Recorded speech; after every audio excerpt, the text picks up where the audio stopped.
The Greek Theatre celebrating 80 years. I have a said to no one there,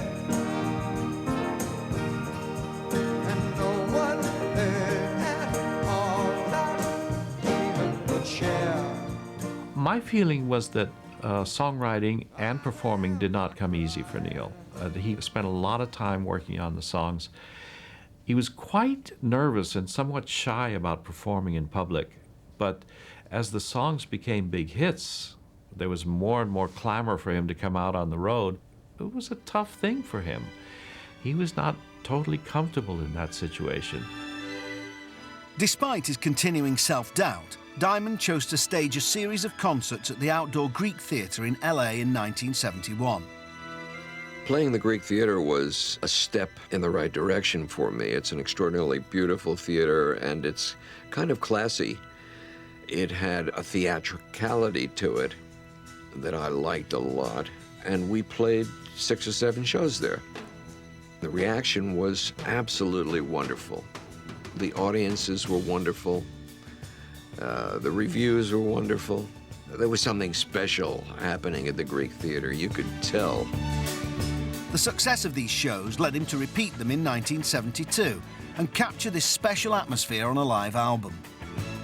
Right before Hot August Night, the first night performance, there was some talk about Neil being sick and maybe having to cancel or whatever. I don't know. I kind of looked at him and I said, I think he's nervous. I think it's nerves. But it was too far gone to postpone. And he went out there and he knocked them dead. That album, wow, it's one of the greatest albums ever made, I think. A lot of planning went into Hot August Night. You know, it builds with those strings, and then it finally reaches a crescendo, and then the band comes in. And then they had these metal curtains that opened up, and there was a cloud of smoke. And Neil comes through the cloud of smoke. So the audience just exploded. Thank you, people in the audience, the P's. Tree people out there, God bless you. I'm singing for you, too. It was the first time I saw him confident on stage. That was chemistry. That was a chemistry. That was a moment that you say, okay, that's it. There it is, right there. I think Hot August Night was probably the big turning point. That magnetism that people think of with Neil Diamond, I think was born on that night. Found her. Morning, Jim. Diamond had finally crystallized everything he'd learnt as a performer and entertainer and found his inner connection with the audience. He made them feel loved, especially the women. Hot August Night was a massively important record in his career. It was the record that took him from being this very popular singer-songwriter to being the Jewish Elvis. I saw Neil as another Frank Sinatra. Sinatra was a great entertainer, and nobody would imagine that until you saw him on stage. Hot August Nights made him a superstar. His contract with Uni was up, and he signed with Columbia Records, with whom he's remained ever since.